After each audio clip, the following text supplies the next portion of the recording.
एक बार फिर आपका स्वागत है लाख टके की बात में। और लाख टके की बात में अब बात कोरोना वैक्सीन की। और सवाल ये कि क्या भाईजान कोरोना की वैक्सीन नहीं लगवाना चाहते?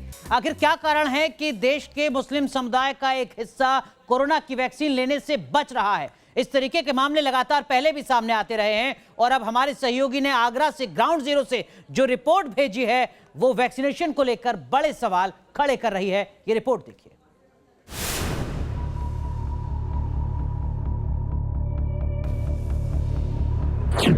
क्या देश में मुसलमान वैक्सीन नहीं लगवाना चाहते हैं?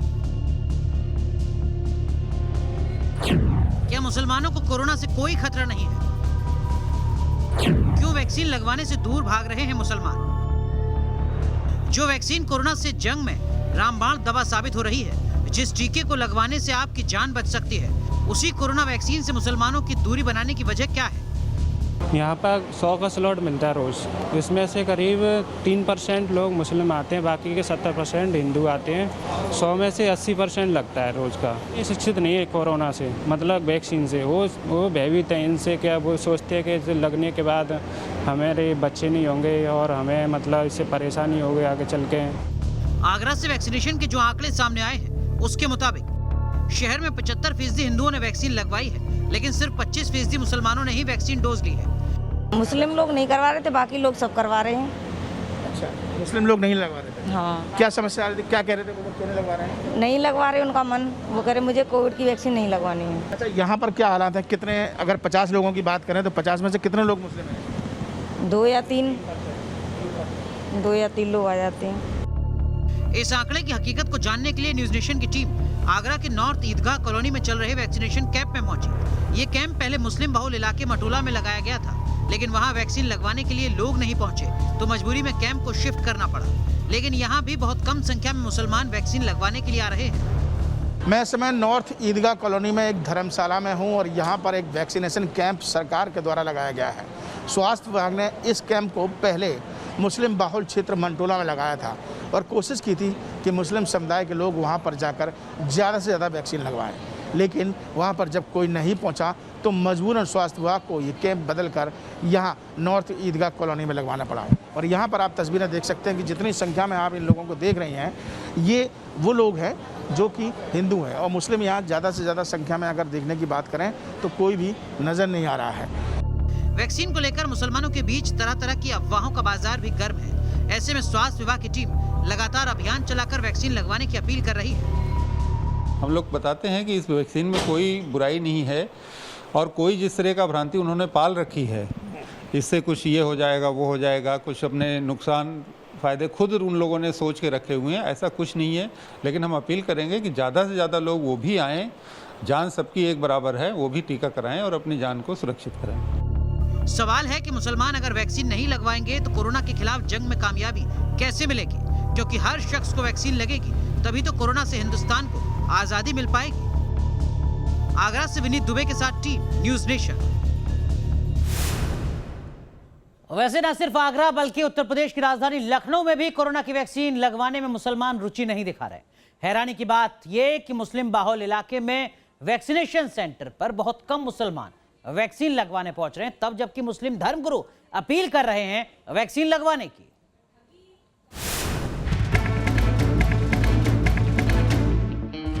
वैक्सीन लगेगी तभी तो हारेगा कोरोना। ये बात आखिरकार मुस्लिम समाज को समझ क्यों नहीं आ रही? जिस कोरोना को खत्म करने का उपाय ही वैक्सीन है, उसे लगवाने में मुसलमान क्यों आगे नहीं आ रहे?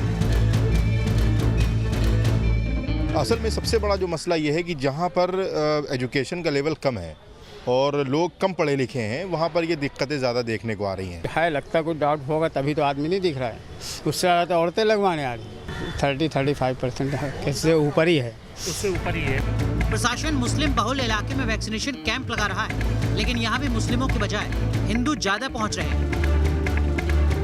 हमारी, आपकी, सरकार की, सबकी नैतिक जिम्मेदारी है कि वो लोगों को समझाएं, मोटिवेट करें कि बिना टीकाकरण के हम कोरोना से नहीं जीत सकते हैं।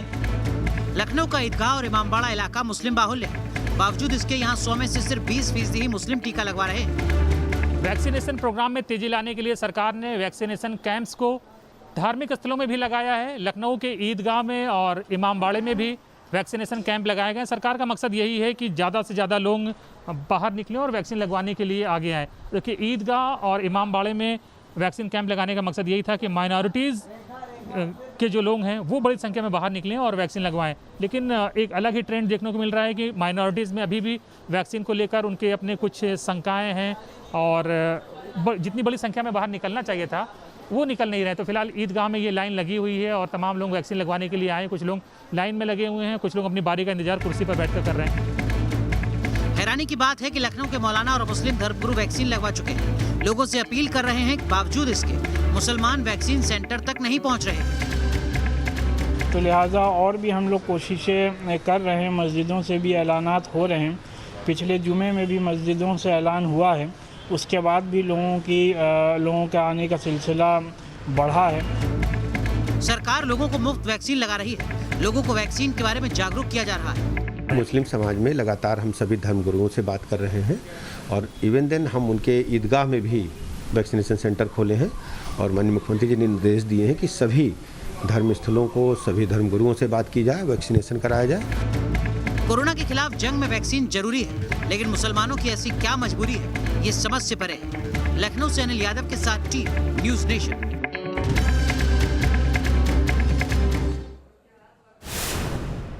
अब बात आगरा के एक अस्पताल की लापरवाही की, जिसकी लापरवाही की खबर न्यूज़ नेशन ने दिखाई तो जिला प्रशासन ने, उत्तर प्रदेश सरकार ने सख्ती से एक्शन लिया, अस्पताल को सील कर दिया। अस्पताल पर आरोप है लापरवाही बरतने का, ऑक्सीजन की मॉक ड्रिल करने का, जिसके चलते मासूमों की जान चली गई।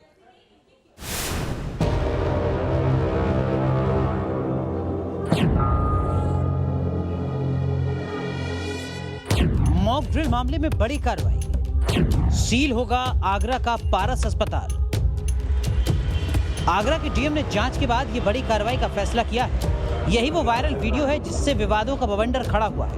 वीडियो में जो बातचीत हो रही है उससे अस्पताल प्रबंधन पर गंभीर सवाल उठाए जा रहे हैं। वीडियो में अस्पताल के मालिक अरिंजय जैन और एक शख्स की बातचीत होने का दावा किया गया था। बताया जा रहा है कि मामला उस वक्त का है जब ऑक्सीजन का बड़ा संकट देखने को मिल रहा था। सबसे पहले बातचीत के उस अंश को सुनते हैं जिससे अस्पताल पर कार्रवाई की गई। ट्रायल मार दो, तो फिर मॉक ड्रिल करके देख लो, समझ जाएंगे कौन सा मरेगा कौन सा नहीं मरेगा। सही बात है। फिर मॉक ड्रिल करी हमने सुबह 7 बजे, मॉक ड्रिल हुई, सब दोषी बन गए। ये किसी पता नहीं जो मॉक ड्रिल कराई, सुन करके सबके, फिर छट गए 22 मरीज, तुरंत खोल दिए गए। 22 मरीज छट गए और 6 मरेंगे। और कितनी देर के लिए मॉक ड्रिल कराओ? 5 मिनट के। 5 मिनट में 22 मरीज मॉक ड्रिल। वीडियो में जिस तरीके से बातचीत हुई वो चिंता बढ़ाने वाली है। ऐसी मॉक ड्रिल की जरूरत क्या थी जिससे मरीजों का शरीर नीला पड़ने लगे? मॉक ड्रिल के बाद क्या किया गया, बातचीत में इसका भी जिक्र है। नीले पड़ने लगे। 22 की मॉक ड्रिल पे 22 छट गए हम। चलो जी बचे 74 बचे। सही बात है। महीने टाइम मिल जाएगा। फिर वो अपना सिलेंडर लाओ। मामला बड़ा है, बेहद गंभीर है, आम लोगों की जिंदगी से जुड़ा है। पारस अस्पताल के खिलाफ कार्रवाई की गई है। महामारी एक्ट के तहत पारस अस्पताल पर कार्रवाई हुई है। अस्पताल के 55 मरीजों को दूसरे अस्पताल में शिफ्ट किया जाएगा। अस्पताल पर कार्रवाई शुरू कर दी गई है। पूरे मामले में पारस अस्पताल के मालिक ने न्यूज़ नेशन पर सफाई भी दी है। ये मॉक ड्रिल शब्द जो है इसका इंटरप्रिटेशन गलत किया जा रहा है। कैटेगराइज में केवल हमने मरीजों के फ्लो चेक किए कि किसको हम कितने मिनिमम फ्लो पर रख सकते हैं। ऑक्सीजन की आपूर्ति बंद करने का कोई व्यवस्था नहीं है। ऑक्सीजन की आपूर्ति बंद करने का ना कोई भावना थी, ना कोई ऐसा कृत्य किया। और अगर ऐसा कृत्य अगर हम करते तो उसी समय हमारे यहाँ 22 डेथ होती, जो कि बिल्कुल नहीं हुई। लेकिन हमने ऑक्सीजन का असेसमेंट किया, ऑक्सीजन का ऑडिट किया अपने हॉस्पिटल का, हर वार्ड में जा कर के कि हम किस पेशेंट को कितनी मिनिमम ऑक्सीजन पे रख सकते हैं। बिल्कुल बंद नहीं करी गई। ऑक्सीजन के फ्लो मिनिमाइज करे गए, बंद नहीं की गई। ऑक्सीजन बंद करने का अपराध मैंने नहीं किया है। मॉक ड्रिल का केवल मतलब था कि ऑक्सीजन की मिनिमम रिक्वायरमेंट निकालना और हमें क्रिटिकल पेशेंट को कैटेगराइज करना। पिछले कुछ महीनों से प्राइवेट अस्पतालों पर लगातार कई गंभीर आरोप लगे हैं। आरोप कोरोना के इलाज के दौरान लाखों का बिल बनाने का है। अब आगरा के अस्पताल को मॉक ड्रिल की वजह से कटघरे में खड़ा किया जा रहा है। Team news nation. भारत में कोरोना के कंट्रोल होते हालात के बीच डराने वाली खबर आई है। कोरोना वायरस के नए और सबसे घातक वेरिएंट का पता लगा है। क्या है पूरा मामला, देखिए जरा।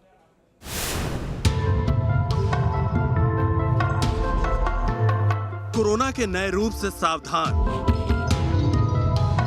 कोरोना वायरस का सबसे घातक वार। मिला कोरोना का सबसे घातक वेरिएंट।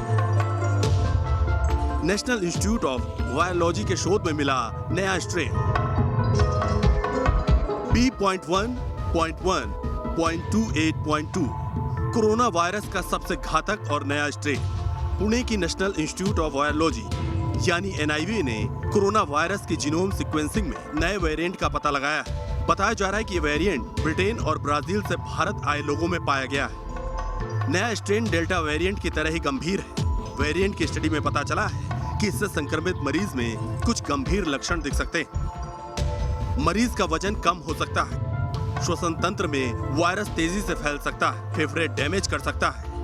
ये वेरिएंट फेफड़ों में घाव और उनमें भारी नुकसान की वजह बन सकता है। NIV की ये स्टडी बायोरिसीव में ऑनलाइन पब्लिश हुई है। हालांकि राहत की बात यह है कि इस पर स्वदेशी कोरोना का टीका कोवैक्सीन असरदार है। कोवैक्सीन की 2 डोज से बनी एंटीबॉडी में वेरिएंट को न्यूट्रलाइज किया जा सकता है। देश में कोरोना के कहर के बीच वायरस की जीनोम सीक्वेंसिंग की जा रही है। जीनोम सीक्वेंसिंग लैब ऐसे म्यूटेंट का पता लगा रही है जो ज्यादा संक्रमण फैला रही है। 10 लैब्स में 30,000 सैंपल सीक्वेंस किए गए हैं। Team news nation. आपको वक्त पर कोरोना की वैक्सीन लग जाए, ये सिर्फ आपके लिए चिंता की बात नहीं है, सरकार के सामने भी एक बड़ी चुनौती है। इसी के मद्देनजर केंद्र सरकार ने वैक्सीन को लेकर एक बड़ा ऑर्डर दिया है।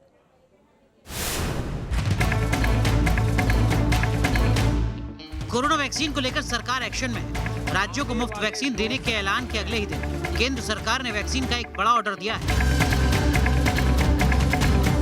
सरकार की तरफ से 44 करोड़ वैक्सीन डोज का ऑर्डर। इस साल दिसंबर तक ये टारगेट तय किया गया है, यानी दिसंबर तक वैक्सीन के 44 करोड़ डोज भारत में उपलब्ध होंगे। वैक्सीन के अलग अलग डोज की बात की जाए तो दिसंबर तक कोविशील्ड के 25 करोड़ डोज का ऑर्डर दिया गया है।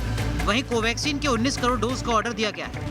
दोनों वैक्सीन की खरीद के लिए 30% एडवांस भी दे दिया गया है।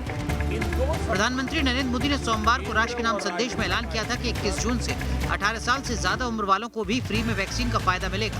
स्वास्थ्य मंत्रालय ने वैक्सीनेशन प्रोग्राम की नई गाइडलाइंस जारी कर दी है, जिसके मुताबिक केंद्र सरकार वैक्सीन निर्माता कंपनियों से 75% डोज खरीदकर राज्यों को मुफ्त में देगी। लेकिन राज्यों को वैक्सीन के डोज वेस्ट करने से बचना होगा, नहीं तो उन्हें मिलने वाली सप्लाई पर असर पड़ेगा।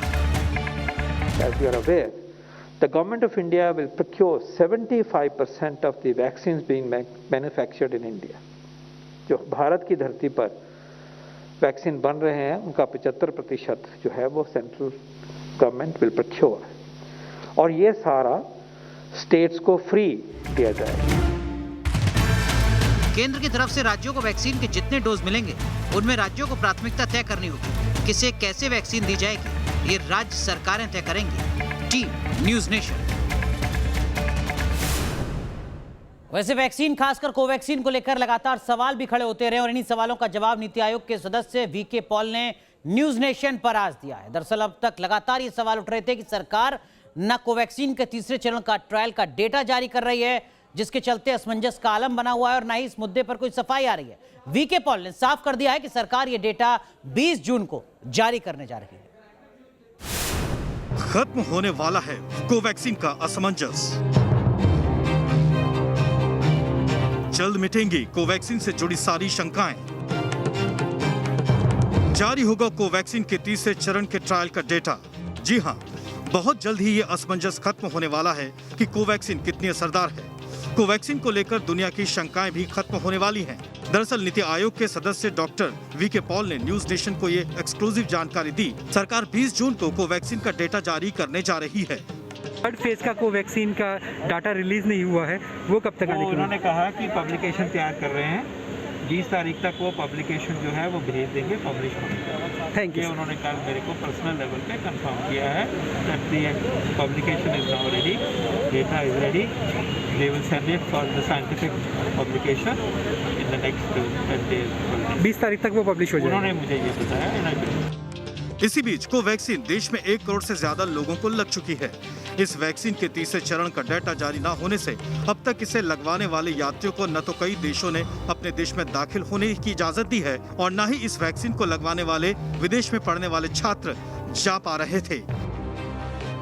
इसे लेकर लगातार सवाल भी उठ रहे थे, लेकिन अब सरकार ने साफ किया है कि 20 जून को सरकार ये डाटा जारी कर देगी। यानी जल्द ही ये माना जाना चाहिए कि कोवैक्सीन पर जारी ऊहापोह खत्म होगी और इस वैक्सीन को भी WHO से मान्यता मिल जाएगी। Team news nation. वैक्सीनेशन को लेकर पहले ना और फिर हां, ये मामला समाजवादी पार्टी के मुखिया अखिलेश यादव से जुड़ा है, जो अब वैक्सीनेशन पर हां कहने के बाद विपक्ष के सवालों के घेरे में है।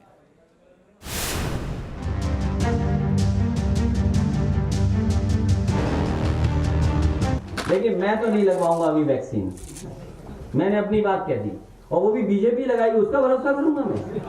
अरे जाओ भाई, अरे अपनी सरकार आएगी सबको फ्री वैक्सीन लगेगी, हम बीजेपी का वैक्सीन नहीं लगवा सकते। कोरोना वैक्सीन को लेकर बीजेपी की वैक्सीन बताकर इसे ना लगवाने का ऐलान करने वाले समाजवादी पार्टी के अध्यक्ष और यूपी के पूर्व मुख्यमंत्री अखिलेश यादव के सुर अब बदल गए हैं। उन्होंने ट्वीट कर टीका लगवाने का ऐलान किया है। अखिलेश यादव ने ट्वीट किया, हम बीजेपी के टीके के खिलाफ थे, पर भारत सरकार के टीके का स्वागत करते हुए हम भी टीका लगवाएंगे और टीके की कमी से जो लोग लगवा नहीं सके थे उनसे भी लगवाने की अपील करते हैं। इस समाजवादी पार्टी जो भारतीय जनता पार्टी टीके पर राजनीति कर रही थी, तो बीजेपी का जो टीका था उसके खिलाफ थे। जो देश का टीका है, जो भारत सरकार का टीका है, हम उसके खिलाफ कभी नहीं रहे और हमारे नेता ने स्पष्ट किया है कि हम भी भारत का टीका लगवाएंगे। अखिलेश यादव के यू टर्न पर विरोधी चुटकी ले रहे हैं, तो उन पर भ्रम फैलाने के बाद टीका लगवाने के आरोप लगने लगे हैं। इतने बड़े प्रदेश के मुख्यमंत्री रहने के बाद इतना हल्का बयान नहीं देना चाहिए। इस बात को इनको समझने में इतना समय लगा, ये मैं नहीं समझ पा रहा हूँ कि क्या इनके दिमाग में है। राजनीति करने के लिए जब आप जीवित रहेंगे तब तो आप राजनीति करेंगे, तो अभी भी इनका बयान अभी ठीक नहीं है। देश के प्रति इनका सोच बहुत हल्का है।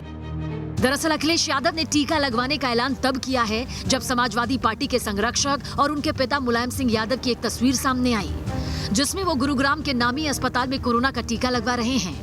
वैक्सीन लगवाते ही मुलायम की तस्वीर सामने आने के बाद से यूपी की सियासत गरमाने लगी। बीजेपी नेताओं ने अखिलेश यादव पर तंज कसना शुरू कर दिया। यूपी के डिप्टी सीएम केशव प्रसाद मौर्य ने ट्वीट कर कहा, मुलायम सिंह यादव का टीका लगवाना प्रमाण है कि अखिलेश यादव द्वारा वैक्सीन को लेकर अफवाह फैलाई गई। इसके लिए अखिलेश जी को माफी मांगनी चाहिए। बीजेपी के हमले से अखिलेश यादव ने यू टर्न मारकर वैक्सीन लगवाने का ऐलान किया है, लेकिन उनके पुराने बयान से वैक्सीन को लेकर भ्रम जरूर फैला। लिहाजा जिम्मेदार नेताओं को वैक्सीन की सुरक्षा कवच के लिए जागरूकता फैलानी चाहिए, न कि उसके खिलाफ अफवाह। Team news nation. कोरोना की दूसरी लहर के बाद देश अनलॉक हो रहा है। आस्था के द्वार पर भी भक्तों का तांता लगना शुरू हो गया है।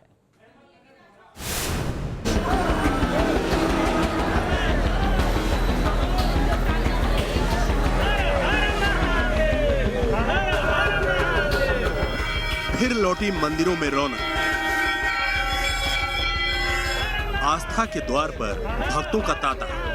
बहुत अच्छा लग रहा है। पुलिस लोग के यहाँ जो व्यवस्था है बहुत अच्छी व्यवस्था है। लाइन बड़े अच्छे से कर रहे हैं। मंदिर खुला है पूरा नियम कानून के साथ, 2 गज की दूरी है। काशी की जनता हर्षोल्लास हो गई है बाबा का दर्शन करके। सबसे बड़ी बात तो यह है कि बाबा का दर्शन मिल रहा है, ये सबसे बड़ी बात है काशी वासियों के लिए। यूपी में लॉकडाउन हटा तो भगवान के दरबार में आस्था और भक्तों का संगम नजर आया। काशी विश्वनाथ से लेकर अयोध्या और वृंदावन में जय जयकारे गूंजने लगे। कोरोना के खतरे के बीच सोशल डिस्टेंसिंग के साथ भक्त दर्शन करते नजर आए। 54 दिनों बाद काशी विश्वनाथ मंदिर के द्वार आम भक्तों के लिए खोल दिए गए हैं। हालांकि इससे पहले 72 घंटे पुरानी नेगेटिव RT-PCR की रिपोर्ट पर दर्शन हो रहे थे, पर अब RT-PCR की बाध्यता खत्म हो गई है। तस्वीरों में आप देख सकते हैं भक्तों का जो हुजूम है वो मंदिरों में दर्शन करने के लिए जा रहा है। देखिए, जो मास्क नहीं लगाया है उसे मास्क भी देने की व्यवस्था है, थर्मल स्कैनिंग की जा रही है, सैनिटाइजेशन की व्यवस्था है। एक साथ 8 भक्तों को दर्शन के लिए भेजा जा रहा है। हालांकि गर्भगृह के अंदर जाने की अनुमति नहीं है। लॉकडाउन की पाबंदियां हटते ही रामनगरी अयोध्या में पहले की तरह रौनक नजर आई। हनुमानगढ़ी में सुबह से ही दर्शन पूजन करने का सिलसिला चलता रहा। आज मंगलवार ज्येष्ठ का दूसरा मंगल होने के नाते, तेरस होने के नाते आज भक्तों की संख्या बढ़ी, लेकिन मैं प्रशासन के लोगों को साधुवाद दूंगा। प्रशासन के लोगों ने अथक प्रयास किया भीड़ कंट्रोल करने के लिए। अन्य दिन भी आ सकते हैं दर्शन करने के लिए, क्योंकि सप्ताह में 2 दिन बंदी है, शनिवार और रविवार। बाकी दिन सुबह 7 बजे से लेकर शाम 7 बजे तक मंदिर खुला रहता है।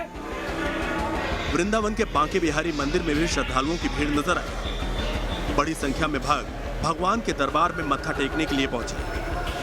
Team news nation. राजस्थान में एक मासूम इसलिए मर गई क्योंकि उसे पानी नहीं मिला। भीषण गर्मी में 2 घूंट पानी के लिए 5 साल की बच्ची तड़पती रही। ये मामला जालौर जिले का है।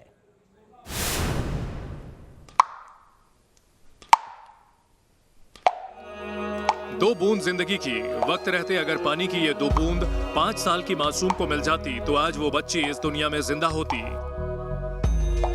पानी के लिए बच्ची तड़पती रही, लेकिन उसे गला तर करने के लिए पानी नहीं मिला।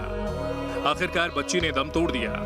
इंसानियत को झकझोरने वाली यह घटना सामने आई है राजस्थान के जालौर से। बच्ची अपनी नानी के साथ सिरोही के रायपुर से रानीवाड़ा जा रही थी। कोरोना के चलते उन्हें कोई वाहन नहीं मिला। मजबूरी में दोनों ने पैदल रास्ता पकड़ लिया, लेकिन भीषण गर्मी में पैदल चलने से दोनों की हालत बिगड़ने लगी और प्यास से बच्ची की मौत हो गई, जबकि महिला भी बेहोश मिली। गर्मी बहुत ज़्यादा थी और उमस भी थी। ऐसे में रेतीली धरती पर पैदल चलते चलते इस महिला को प्यास लगी, जिसमें इसे रास्ते में पानी उपलब्ध नहीं हुआ।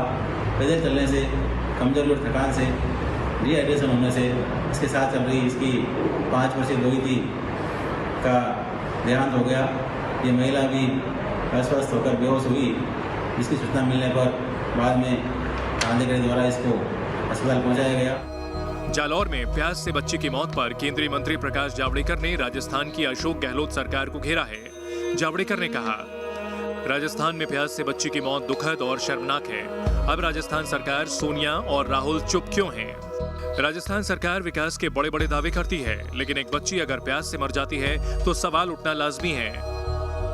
Team news nation.